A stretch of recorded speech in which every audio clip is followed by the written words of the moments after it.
Male vulnerability. We saw J. Cole recently apologize to Kendrick Lamar for some.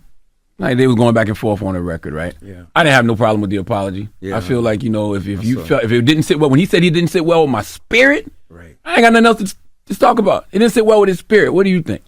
No, I saw you. You were brilliant about that, giving the donkey of the day out to people who don't understand it. What's interesting to me is how Kendrick Lamar has escaped all scrutiny, though. What's interesting to me is that he started this stuff, right? Why is it that when both Drake and J. Cole said we're the big three, they giving you love, bro. They saying you part of big. No, it ain't no big three. It's big me.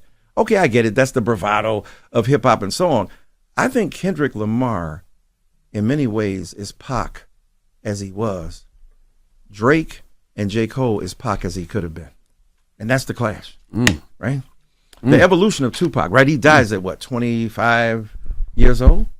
I mean, what would he have been at 50? Right? The level of genius he already possessed. Tupac was one of the greatest intellectuals in the history of hip hop, off mic. He was cold on the mic. Somebody wake me, I'm dreaming. I started as a seed, the semen swimming upstream, planted in the womb while screaming. On the top was my pops, my mama hollering stop from a single drop. This is what they got. Not to disrespect my people, but my papa was a loser. Only plan he had for mama was the effer and abuser. And even as a seed, I could see his plan for me, stranded on welfare, another broken family. He was dope. We would have to do karaoke together. You know so many songs. Like karaoke gotta be one. We could do that. We could do that. Yes. But beyond that, he had a lot of going on in his mind, and he was provocative. He was volatile.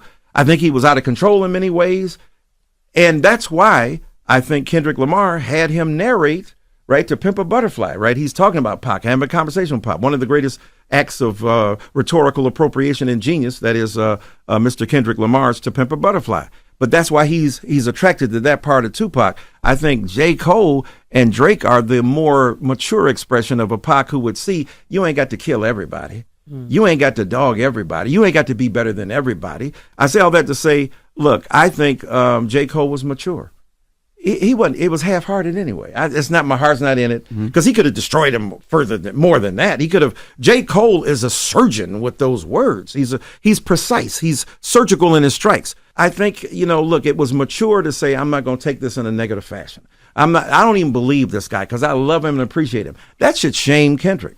I don't think it will. That should say to Kendrick, what am I doing wrong that three men who are great, two of them recognize me, but I have to be the only one in the sandlot to play with the toys because I'm the greatest. That's one way of talking about it, but there are other ways of talking about masculinity. There are other ways of talking about greatness. So I think it's a little bit more growing needs to be done by Kendrick Lamar to catch up with his rhetorical genius, his psychological disposition.